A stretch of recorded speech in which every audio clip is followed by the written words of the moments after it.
घडलेल्या घटना, मुख्यमंत्र्यांच्या घरात घडलेली घटना, एबी फॉर्मच्या निवडणूक कार्यालयाच्या बाहेरच्या सीसीटीव्ही फुटेज चेक केले गेले पाहिजेत.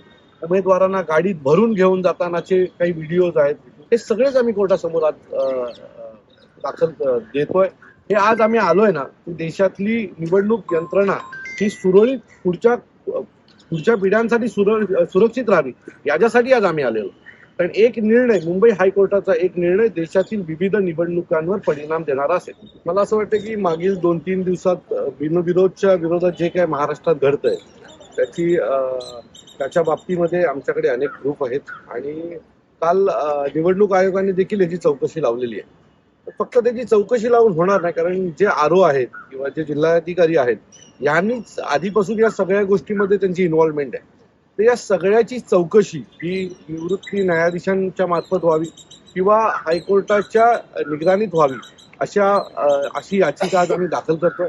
आणि जर खरंच न्याय द्यायचा असेल तर मला असं वाटतं की यात एका वेगळ्या संस्थेकडनं ही सगळी चौकशी व्हावी आणि तोपर्यंत हा संपूर्ण निकाल हा राखून ठेवला पाहिजे. कारण अशा प्रकारे जर निकाल लागायला लागले तर याच्या आधी मतदार विकत घेतला जात होता, आता उमेदवार विकत घेतला जातो.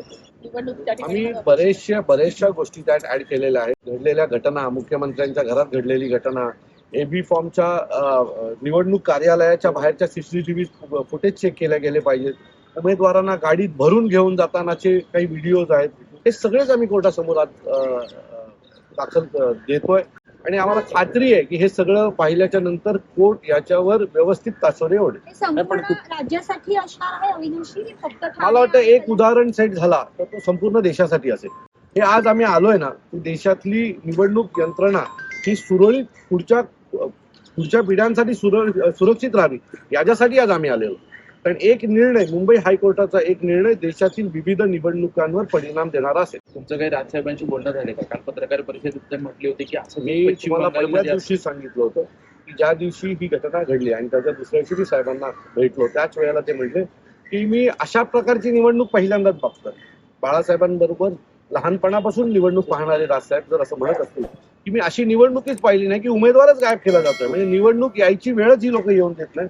जर एवढी ह्यांची हिंमत वाढली असेल आणि एवढा जर पैशाचा माज यांना आला असेल तर मला वाटतं की न्यायालयाने यांच्यावर योग्य तो निर्बंध घातले पाहिजे. दरम्यान पश्चिम बंगालचा जो दाखला देण्यात आला तेही तुम्ही याच्यामध्ये अधोरेखित करणार आहात? आम्ही हायकोर्टाचे 3-4 निर्णय आहेत सुप्रीम कोर्टाचे, ते देखील या दरम्यान काढलेले आहेत. लोकसभेच्या निवडणुकीच्या दरम्यान देखील अशी जी घटना घडली होती त्यावेळी बिनविरोध निवडणूक जाहीर केली होती, त्यावेळेला देखील सुप्रीम कोर्टाने या बाबतीमध्ये काही निर्णय दिलेले ते देखील आज आम्ही समोर ठेवणार आहोत. कुलाबा मधला एका सरोदे सर आमचे वकील आहेत सरोदे, आणि ते आमची निवडणूक आमचं जे पिटिशन आहे ते याच्या पुढे पाहते.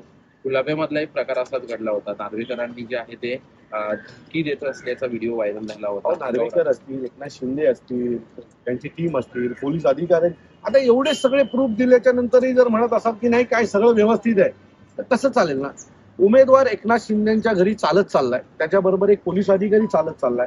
तो काय कशासाठी गेला होता? गंगेत आंघोळ करायला गेला होता का पैशाच्या? तिथून निघून तो डायरेक्ट गेला आणि अर्जपाठी घेतला. याचा अर्थ काय? एक विधानसभेचा अध्यक्ष तिथे उभा राहून धमक्या देतो फॉर्म पाठी घेण्यासाठी, तरी तुम्हाला अजून प्रूफ हवेत आमच्याकडनं, आणि तरी तुम्ही जर बोलताय की नाही निवडणूक बरोबर चाललेली आहे, यात कुठलाही दबाव नाही, तर मला असं वाटतं मग लखला बाई तुमची निवडणूक तुम्हाला काय.